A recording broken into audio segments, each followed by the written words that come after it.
welcome to today's explainer. Okay, let's dive into this, because today we are looking at something that absolutely dominates the modern internet.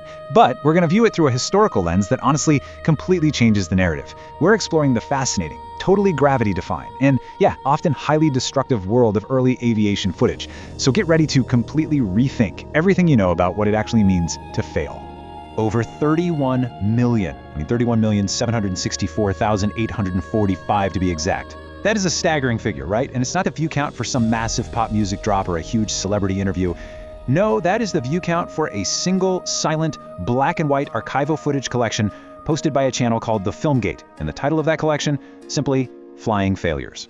Over 31 million times, people from literally all over the world clicked just to watch old, fragile machines tumble right out of the sky.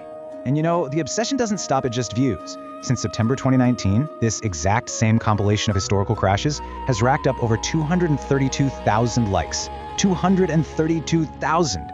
It perfectly highlights the modern internet's massive, almost unquenchable obsession with watching things go wrong. I mean, we've got entire genres of entertainment today dedicated to the quote-unquote fail. But it begs a really important question about what we're actually consuming when we hit that like button. So I want to pose a direct question to you. Why do we love watching people crash? It's so easy from our comfortable modern perspective, we're flying across the country, it's literally as routine as catching a bus, to look back at these flimsy, kind of weird looking contraptions and just chuckle when they nosedive straight into the dirt. But we really need to pivot our narrative here. We need to step away from our modern entertainment habits for a second and look at the gritty, physical, historical reality of the footage we're consuming. Because these weren't stuntmen looking for views, right? These were actual visionaries. Section 1. #fail versus #pioneer. Now, what's really interesting here is the stark contrast between these two worlds. On the modern side, we've got tags attached to this archival source like fail, stock footage, video production.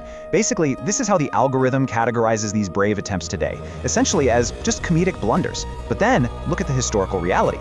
These tags, pioneer, aviation, inventions, history, they tell the true story. We're literally categorizing monumental, world-changing history under the exact same umbrella as someone dropping their ice cream cone. It's just a fascinating disconnect in how we view the past.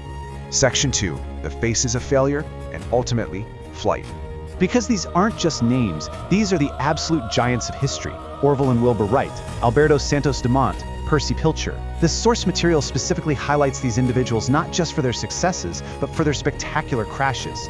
Even the Wright brothers, the very fathers of flight, suffered several devastating crashes during their early experiments. And this brilliantly illustrates an absolutely vital concept. Success and failure are not opposites. They are intimately, deeply connected.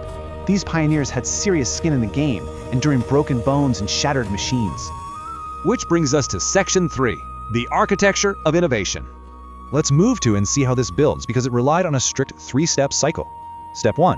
Experiment. You build the machine based on your best hypothesis. Step 2. Crash, or, experience failure. You test it against the completely unforgiving laws of gravity. And then Step 3. Understand principles. You analyze the wreckage to figure out why it fell in the first place. Developing aviation technology relied entirely and directly on surviving these failures. Literally, without Step 2, you never, ever get to Step 3. Because the ultimate goal of these brutal, physical crashes wasn't to put on a spectacle for us to watch a century later. It was purely about, quote, understanding the principles of flight. The physics of powered flight hadn't been written yet. It was a totally blank slate. The only way to write the textbook was to hit the ground, dust yourself off, look at that broken wing, and finally comprehend what went wrong.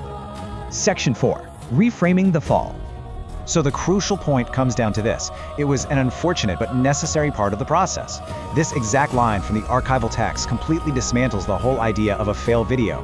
When we laugh at a vintage plane breaking apart, we're actually laughing at the heavy, heavy toll required for progress. It was unfortunate, yes. It was painful, absolutely. But it was profoundly, undeniably necessary. Let's actually define what that word process meant for these pioneers. It was the painful, repetitive cycle of testing and crashing required to develop technology and literally conquer the skies. Innovation is never a straight upward line. It just isn't. It's a jagged line full of really sharp drops. Those crashes recorded on that century-old film, they were the literal physical building blocks of the miracle of modern flight that every single one of us takes for granted today. So I want to leave you with this provocative thought to carry with you long after this explainer ends. Next time you see a fail, whether it's on some viral internet video, in your own work, or even just in your personal life, will you just see a mistake to laugh at? Or will you look a little deeper and recognize the necessary, courageous first step of a true pioneer? Thank you so much for joining me today. Keep questioning what you see and keep learning.